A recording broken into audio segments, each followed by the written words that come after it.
1 பேதுரு 2வது அதிகாரம் 10வது வசனம். முன்னே நீங்கள் தேவனுடைய ஜனங்களாய் இருக்கவில்லை, இப்பொழுதோ அவருடைய ஜனங்களாய் இருக்கிறீர்கள்.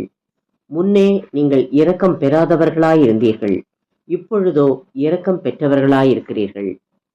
ஆண்டவராகிய இயேசு கிறிஸ்து நம்மை அவருடைய சொந்த ஜனங்களாக மாற்றி தம்முடைய கிருபையை நமக்கு வெளிப்படுத்தி நம்மை பிதாவோடு சேர்க்கவே அவர் உலகில் வந்தார். அநேகர் தங்களை இயேசுவுக்கு சொந்த ஜனங்கள் என்று சொல்லுகிறதை கேட்கலாம்.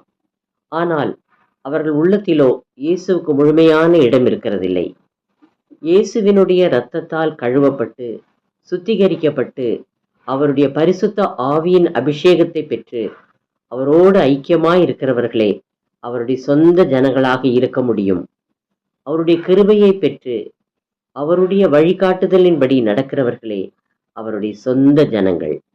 அவருடைய சொந்த ஜனங்களோடு அவர் எப்பொழுதும் வாசம் செய்வார். தொடர்ந்து அவர்களோடு பேசுவார். கடைசி வரை கைவிடாமல் காத்திடுவார்.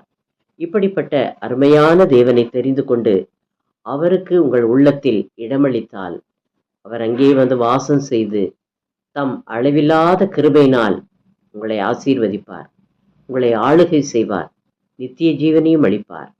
ஜெபம். இயேசுவே, உம்முடைய ஜனமாய் என்னை ஏற்றுக்கொண்டு என்னை ஆசீர்வதியும். உம்மோடு கடைசி வரை ஐக்கியமாய் இருக்க கிருபை அருளும். ஆமென்.